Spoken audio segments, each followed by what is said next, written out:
आज लास्टै जाडो हो कि यो मेलबर्नको मौसम, त्यही भएर म त आगो ताप्न आइदियो क्या। यत्रो ठुलो छ है यहाँ चाहिँ फेरि मैले आगो ताप्ने भनेरै ट्याक्क लाएर चाहिँ ठुलो आगो बलेको छ यहाँ।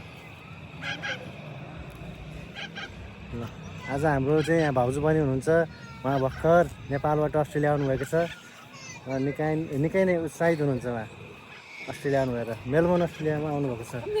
ल कस्तो भइरहेको छ भाउजू तपाईँलाई यहाँ भन्नु त, अस्ट्रेलियाको बसाइ कस्तो छ भन्नुहोस्। उठाइ छ धेरै रमाइलो छ नि है अस्ट्रेलिया, रमाइलो छ यहाँको इन्भाइरोमेन्ट होइन, यहाँको सबै कुरा चाहिँ रमाइलो छ।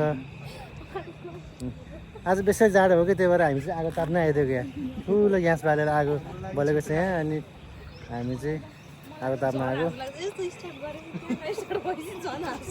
होइन। हाँस्ने त हो नि, जिन्दगीमा हाँस्नै पर्छ होइन त गाइस, कहाँ अब सधैँ अनि दुःख पिर मानेर हुन्छ त नि।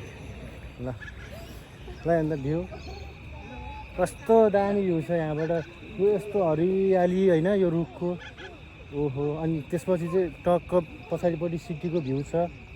म अझै यो तल आइपुगेँ होइन, अब यो बिल्डिङको माथि भरेगाउँ छ, त्यो भरेको माथि चढेर चाहिँ हामी त्यहाँबाट हेऱ्यौँ भने यस्तो दामी भ्यू छ कि एकदम मसँग कुनै शब्दै छैन यो बयान गर्नको लागि यो भ्यूको सुन्दरता।